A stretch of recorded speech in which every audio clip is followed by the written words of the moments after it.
Եվ այսպես Նիկոլ Փաշինյանը վերածվում է Արայիկ Հարությունյանի հարգելի հեռուստադիտողներ, հարգելի ընկերներ, 21-րդ դարի այս ժամանակահատվածի յուրահատկությունը կայանում է նրանում, որ շատ դեպքերում սահմանները պարզապես ջնջված են այն իմաստով, որ արտաքին քաղաքական գործոնները ուղիղ ազդեցություն են ունենում ներքաղաքական զարգացումների վրա, ավելին դասական իմաստով դեռևս Վեստֆալյան համակարգից սկսած, ձևավորված համակարգից սկսած, մեզանում կա անկալում, որ պետական, միջպետական հարաբերությունների սուբյեկտները դրանք առանձին վերցրած պետություններ են, բայց մենք արդեն եկել ենք այն մակարդակի ենք հասել, որ իրականում միջազգային հարաբերություններում սուբյեկտներ կարող են լինել առանձին վերցրած էլիտար խմբերը, ինչպես դա Հայաստանում է։ Դրա դրսևորումը լինում է հետևյալը։ Տեսեք, էլիտար խումբը ինքը կարող է մի շահ ունենա, պետությունը մեկ այլ շահ ունենա, բայց միջազգային հարաբերությունների այլ սուբյեկտները իրենք աջակցում են ոչ թե պետությանը, այլ առանձին վերցրած սուբյեկտին։ Հիմա նույնը տեղի է ունենում Հայաստանի Հանրապետությունում նախընտրական փուլում, նույնը տեղի է ունենում մի իրավիճակում, երբ որ Ադրբեջանը եւ Թուրքիան աջակցում են Նիկոլ Փաշինյանին, նախընտրական բոնուսներ են տալիս Նիկոլ Փաշինյանին։ Քանիցս այս թեմաներին արդեն անդրադարձել ենք, բայց փորձենք այսպես ասած ամփոփենք։ Տեսեք, վերջին շրջանում մենք ինչի ականատես եղանք։ Ադրբեջանից Հայաստան, Ադրբեջանի տարածքով Հայաստան եկավ ցորեն, ռուսական ցորեն եկավ,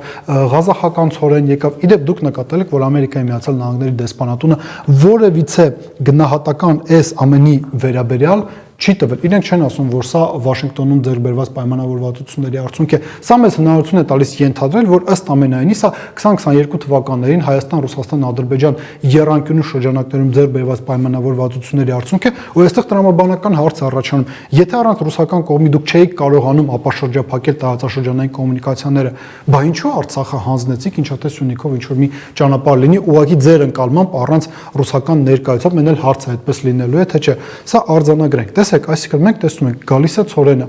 գալիս է բենզինը, թուրքերը հայտարարում են, որ մարտ ամսից, եթե չեմ սխալվում, գալիք տարվա ամեն օր չվերթները իրականացնելու թուրքական Turkish Airlines ավիաընկերությունը Երևանից դեպի Ստամբուլ, ակնհայտ է, որ Թուրքիան եւ Ադրբեջանը Նիկոլ Փաշինյանին նախընտրական բոնուսներ են տալիս, իրենք փորձում են արտաքին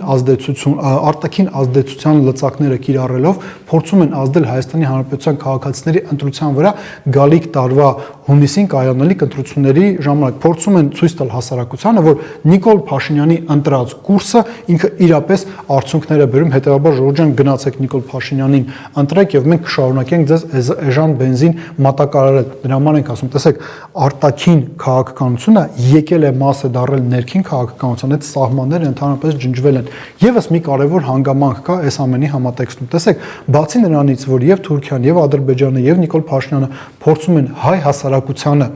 համոզել, որ ամեն ինչ նորմալ է, ամեն ինչ կարգին է, խաղաղության խաչմերուկ ենք կառուցում, խաղաղության դարաշրջան է եկել, այսինքն հասարակությանը փորձում են ինչ-որ մի գեղեցիկ քաղաքական առասպել վաճառել։ Կա նաեւ պետական ապարատի հետ կապված խնդիր։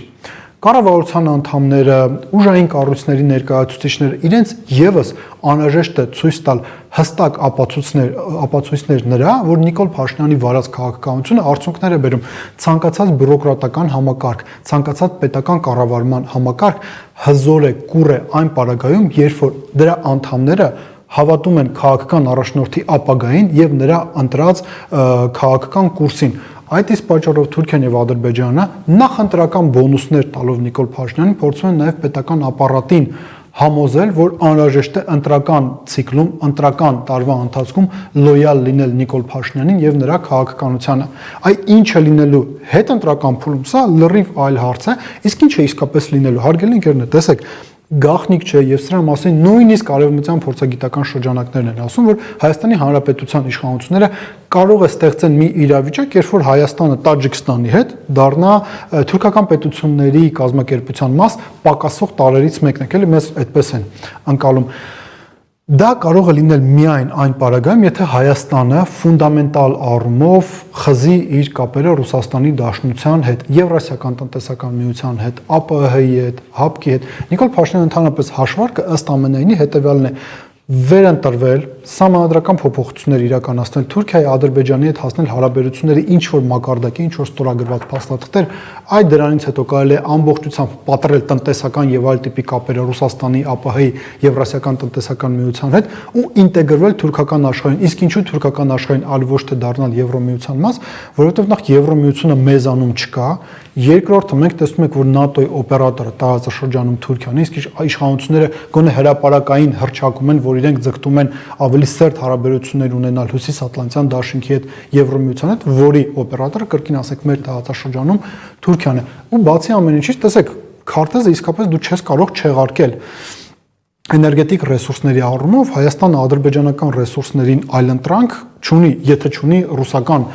էներգակիրներ, ռուսական էներգետիկ ռեսուրսներ, այս սա է կատարվում, այսինքն վերընտրություն հետագայում արդեն բոլոր կառույցներից դուրս ես գալիս եւ թուրքական աշխարհին այլընտրանք չի մնում, բայց այստեղ խնդիրը կայանում է նրանում, որ եթե դու գնում ես այդ քալին, դու Էրդողանին եւ Իլհամ Ալիևին Հայաստանի Հանրապետության վրա ճնշման գործիք ես տալիս եւ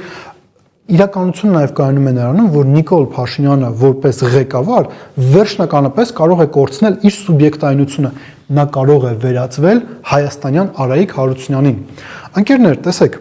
2020 եւ 23 թվականների Արայիկ Հարությունյանի տարբերությունը որն է Արցախի հանրապետության նախկին նախագահի մասին է խոսքը։ Երբ որ ադրբեջանցիները 20 թվականին սկսեցին պատերազմ, Արայիկ Հարությունյանը գործընթացների վրա ազդելու հնարավորություն ուներ։ Կար պաշտպանության բանակ, Հայաստան, Արցախ միասնական անվտանգային համակարգ կար, մոբիլիզացիոն ռեսուրս կար, հասարակությունը միասնական էր այն գաղափարի շուրջ, որ անհրաժեշտ է Ադրբեջանին հակահարվածացնել։ Եվ որքան այսպես ձևակերպենք, որքան կարողացան, բայց այդ հակահարվածը հասցրեցին։ Արայիկ Հարությունյանն էլ հիշում եք, չէ, առաջին օրերին ինչ հայտարարություններ էր անում պատերազմի հետ կապված։ Ինչ եղավ 2023 թվականին։ Այդ նույն Արայիկ Հարությունյանը զրկվելով գործընթացների վրա ազդելու հնարավորությունից ինչ արեց։ Հիշում եք, հարգելի ընկերներ, 2023 թվականի հունիսի 17-ին գնաց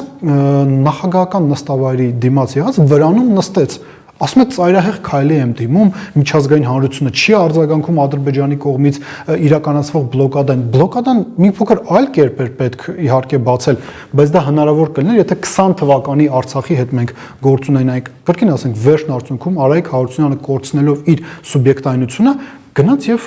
վրանում բողոքի ակցիա էր կատարում։ Նիկոլ Փաշինյանը, եթե լիովին խզի կապերը Ռուսաստանի Դաշնության հետ, Եվրասիական տնտեսական միության հետ, ՀԱՊԿ-ի հետ, ԱՊՀ-ի հետ, ինքը հայտնվելու Արայիկ Հարությունյանի կարգավիճակում եւ մի վրան էլ ինքն է դնելու կառավարական առաջին շենքի դիմաց, իջնի եւ վճռական քայլերի գնա։ Ինչ է անելու Նիկոլ Փաշինյանը, նա իրադարձությունների զարգացման վրա ազդելու հնարավորություն չունենալու, Կայա Կալասին են բերելու տանեն հակառակի կամրջի դիմաց կանգնացնեն Ադրբեջանին մատիկով անեն, ասեն, բացեք սահմաններ, իհարկե այդ ամեն ինչը չի կարող աշխատել։ Հետևաբար, ամփոփելով նաև մեր այսօրվա զրույցը, մենք պետք է նշենք հետևյալը. Հայաստանի Հանրապետության իշխանությունները իրենց վարած քաղաքականությամբ զրկում են սուբյեկտայնությունից ոչ միայն Հայաստանի Հանրապետությունը, այլ նաև իրենք են զրկում։ Եվ եթե նույնիսկ իրենք կարողանան ինչ-ինչ հանգամանքներից ելնելով վերարտադրվեն, դրա գինը վճարելու է հայ ժողովուրդը, Հայաստանի Հանրապետությունը, ու այստեղ է որ տրամաբանական հարց է առաջանում։ Իսկ միգուցե քաղաքացիները այլ ճակատագիր որոշեն Հայաստանի Հանրապետության համար, Հայաստանի Հանրապետության ապագայի համար, առավել եւս որ 26 թվականին իրենք դրա ինստիտուցիոնալ հնարավորությունը ունենալու են։ Մտածեք այդ մասին։